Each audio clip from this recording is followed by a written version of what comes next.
আসসালামু আলাইকুম, সকলে কেমন আছেন? আজকে করলে আমি আবারও ছুটি পেয়ে গেছি। রাতের খাওয়া দাওয়া নাদা বাড়া বন্ধ, থুকু খাওয়া দাওয়া বন্ধ হইকে খাওয়া দাওয়ার লেগেই আইসি।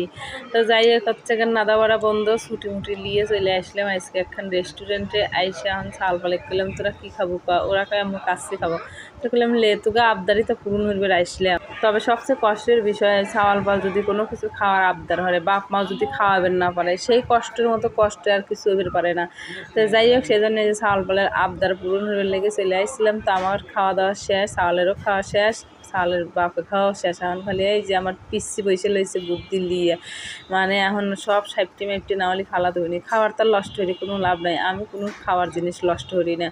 তো যাই হোক এই যে খাওয়া দিচ্ছে বাপ মেয়ের ভালোবাসা। আসলে কি এই যে সব মেয়েই হচ্ছে বাপের কাছে রাজকন্যা, এইটাই হলো সত্যি কথা। তবে এই জিনিসগুলো কিন্তু খুব ভালো লাগে। আর বাপ মা যদি চাউল মিক ভালো না বাসে তাহলে তো মিজাজ খান হাইয়া যায়। তো যাই হোক এই যে খাওয়া দাওয়া শেষ, এখন করলে একটু ঠান্ডা না খালি অভিমানে। তো একজন একটা হয়ে ছোটো ছোটো ঠান্ডা নিলাম, নিয়ে এখন একটু যেটা ঠান্ডা হয়ে বাইশ চলে আসবো। তো সবাই ভালো থাকেন, টাটা, টেক কেয়ার।